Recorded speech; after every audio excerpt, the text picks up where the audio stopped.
నాగర్ కర్నూలు జిల్లా కొల్లాపూర్ మండలం ఎల్లూరు దగ్గర పాలమూరు రంగారెడ్డి ఎత్తిపోతల పథకం, మహాత్మా గాంధీ కల్వకుర్తి ఎత్తిపోతల పథకం పనులను పరిశీలించిన అనంతరం సాగు, త్రాగునీటి పంపిణీపై అధికారులతో మంత్రి జూపల్లి కృష్ణారావు సమీక్షా సమావేశం నిర్వహించారు. ఈ సందర్భంగా ఆయన మాట్లాడుతూ ఎన్నికల కోడ్ ఉన్న కారణంగా ఏ అంశంపైన ఎలాంటి సమీక్ష నిర్వహించే అవకాశం లేనందువల్లనే సెలక్షన్ నిర్వహించలేదని తెలిపారు. పాలమూరు రంగారెడ్డి ఎత్తిపోతల పథకం రైతులకు నీళ్లు త్వరితగతిన అందించాలన్న ఉద్దేశంతో సమస్యలు తెలుసుకుని పరిశీలించడం జరిగిందని తెలిపారు. మహాత్మా గాంధీ కల్వకుర్తి ఎత్తిపోతల పథకంలో 5 మోటార్లు ఉంటే రోజుకు 800 క్యూసెక్కుల చొప్పున 4 లక్షల ఎకరాలకు సాగునీరు అందించడానికి డిజైన్ జరిగింది.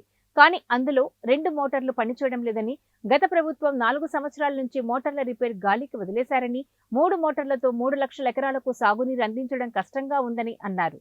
మోటార్లు రిపేర్ చేయడానికి 2 మాసాల సమయం పడుతుందని, త్వరగా పూర్తి చేయాలని అధికారులకు ఆదేశాలు ఇవ్వడం జరిగిందని తెలిపారు.